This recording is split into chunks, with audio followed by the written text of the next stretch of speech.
السلام علیکم ورحمۃ اللہ وبرکاتہ۔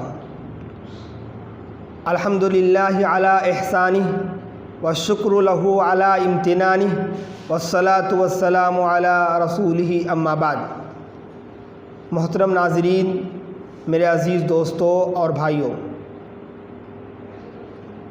رمضان المبارک جیسی عظیم اور بابرکت مہینے سے ہم سب گزر رہے ہیں۔ اللہ تبارک و تعالی ہم تمام اہل ایمان کی روزوں، دعاؤں، زکوٰۃ و صدقات اور دیگر عبادتوں کو قبول فرمائے، آمین۔ ناظرین کرام، آج اس ویڈیو میں میں ایک اہم بات آپ کے گوشے گزار کرنا چاہتا ہوں۔ وہ یہ ہے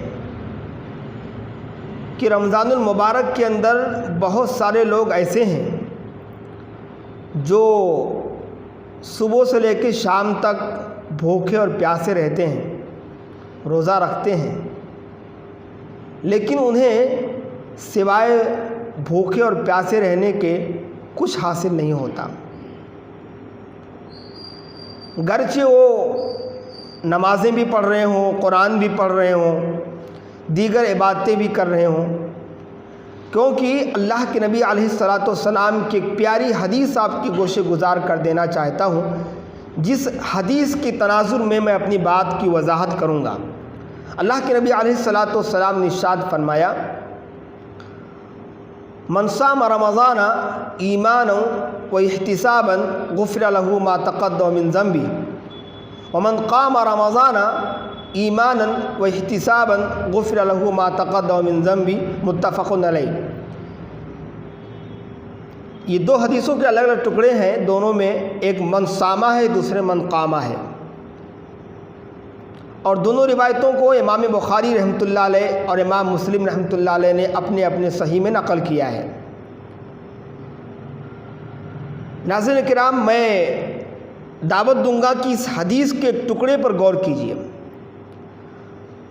من صام رمضان، جس شخص نے رمضان کے روزے رکھے، ایمانا و احتسابا، کس بنیاد پر؟ ایمان اور احتساب کی بنیاد پر، اللہ کی رضا کے خاطر۔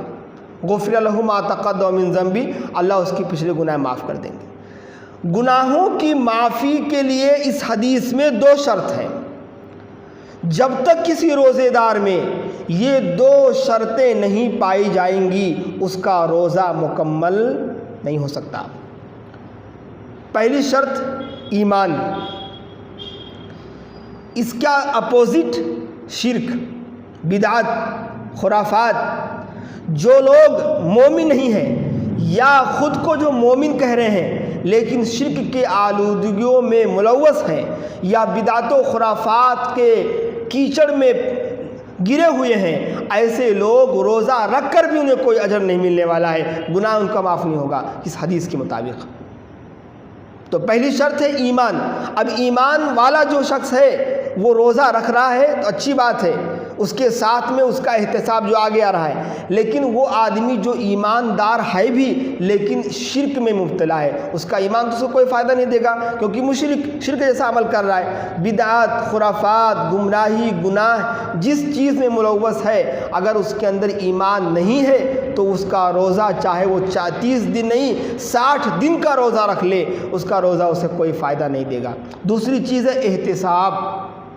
انسان اپنے گناہوں کا محاسبہ کرے، اپنے گناہوں کو دیکھے، گزشتہ اس نے 11 مہینے کون کون سے گناہ کیے ہیں، اس گناہ کا وہ احتساب کرے، محاسبہ کرے، اس گناہ کے بارے میں سوچے، اللہ سے توبہ استغفار کرے، تب اللہ تبارک و تعالیٰ اس کے گناہ معاف کریں گے۔ ناظرین کرام، بڑی پیاری حدیث ہے، شاید آپ کا ذہن بھی اس طرف نہیں گیا ہوگا۔